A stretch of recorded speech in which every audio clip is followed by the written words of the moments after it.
அனைவருக்கும் வணக்கம். இது நான் அப்லோட் பண்ணுற 4வது வீடியோ. சின்னதாக தீப கோலம் உங்களுக்காக போட்டிருக்கேன். அகல் விளக்கு தீபம் 2 புள்ளி வச்சுக்கிட்டு இந்த அகலை நம்ம வரைய ஆரம்பிக்கலாம். இந்த அகல் தீபம் வரைஞ்ச பிறகு அது உள்ளர நம்ம டெக்கரேஷன் பண்ணுறதுக்காக சின்ன தாமரை போடுறோம் ஈஸியாக. அதுக்கப்புறம் அந்த பெட்டல்ஸு அந்த லீஃப்லாம் அந்த வரைகிறோம். அதுக்கப்புறம் இந்த தீபத்தை வரைஞ்சிக்குங்க. தீபத்தை வரைஞ்சி நம்ம கலரும் கொடுக்கலாம். நான் ஆரம்பத்துலேயே சொன்னது தான். ஒயிட் மாவில் போடுறதா இருந்தாலும் நம்ம போடலாம், இல்லை கலர் கொடுக்குறதுனாலும் கலர் கொடுக்கலாம். நான் ஃபஸ்ட்டு ஆரம்பிக்கிறதுனால வெள்ளை மாவில் தான் உங்களுக்காக ஈஸியாக போட்டிருக்கேன். தீபம் வரைஞ்சிட்டு தீபத்தை சுற்றியே ஒரு வட்டம் போடுங்க.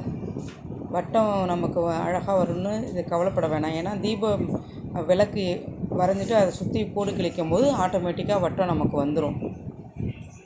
இப்போ அகலுக்குள்ளே தாமரை வரைஞ்ச மாதிரி அகலுக்கு வெளியேயும் நான் வரைஞ்சிருக்கேன். பார்க்க அழகாக இருக்கும் அப்படிங்கிறதுக்காக.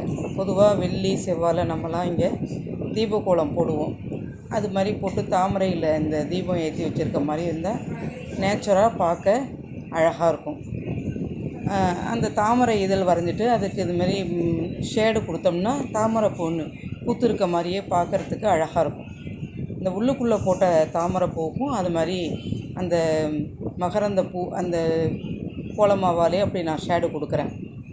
இதோடு விட்டுறாமல் தீபத்தை சுற்றி நம்ம பூ வச்சு அலங்காரம் பண்ணுற மாதிரி சின்ன சின்ன வட்டங்களாக போட்டு இது பிக்னஸ்க்கு உள்ள சின்ன கோலம்னு நான் ஆரம்பத்திலே சொன்ன மாதிரி இந்த ஈஸியாக இந்த வட்டம் வரையலாம். சின்ன சின்னதாக.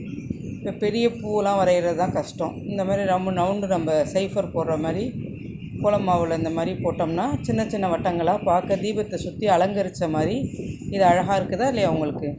இது மாதிரி போட்டுக்கிட்டு இதில் மஞ்சள் கலரு சிகப்பு பொட்டும் வைக்கலாம். இந்த மாதிரி ப்ளைனாக வெள்ளையிலே போகிறோம். ஆனால் நீங்கள் பெரும்பாலும் மஞ்சளில் ஒரு பொட்டு வச்சு நடுப்புற சேப்பு புள்ளி வைங்க. இன்னும் அது இந்த தீபத்தை அழகாக காமிக்கும். அதுமாதிரி தீபத்துக்குள்ளே ஆரஞ்சு கலர் போட்டோம்னா தீபம் எரியிற மாதிரியே இருக்கும். நான் சொன்ன மாதிரி இதில் வெள்ளை கலர் மட்டும்தான் போட்டிருக்கேன். அடுத்தடுத்த வீடியோவில் உங்களுக்கு கலர்லேயும் நான் போடுறேன். அப்புறம் தீபம் எரியிற மாதிரி காமிக்கிறதுக்கு இந்த மாதிரி தீபத்தை சுற்றிலும் புள்ளி வச்சு அது இந்த பெருவிரலால் நம்ம அப்படி எடுத்து விட்டோம்னா தீபம் எரியிற மாதிரி ஒரு நமக்கு ஷேடு கிடைக்கும். அதுக்காக இந்த மாதிரி நம்ம செய்கிறோம். இதை மாதிரி ஈஸியாக இருக்கும். புள்ளி வச்சுட்டு இந்த விரலால் நான் இழுத்து விட்றேன் பாருங்கள். கூட அது மாதிரி இழுத்து விட்டிங்கன்னா தீபம் சுடர் விட்டு பிரகாசிக்கிற மாதிரி அழகாக தெரியும். இப்போ இந்த தீபத்தை நம்ம ப்ளைனாக விடாமல் சுற்றிலும் வட்டம் போட்டு சின்ன சின்ன பூ வரைஞ்சி அதை அழகுபடுத்திட்டோம். இது இந்த தீபம் உங்களுக்கு பார்க்க அலங்காரமாக அம்சமாக இருக்குது. இதை வெள்ளிக்கிழமையில் வீட்டு வாசலில் போட்டிங்கன்னா லட்சுமிகரமாக இருக்கும்.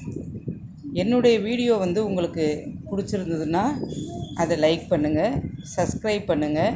அடுத்தடுத்து உங்களுக்காக நான் சின்ன சின்ன வீடியோக்கள் இது போல் சின்ன சின்ன கோலங்களாக நீங்களாம் கேட்டுக்கிட்டபடி நான் சின்ன கோலங்களாகவே நான் போடுறேன். ரொம்ப நன்றி, வணக்கம், தேங்க்யூ ஃப்ரெண்ட்.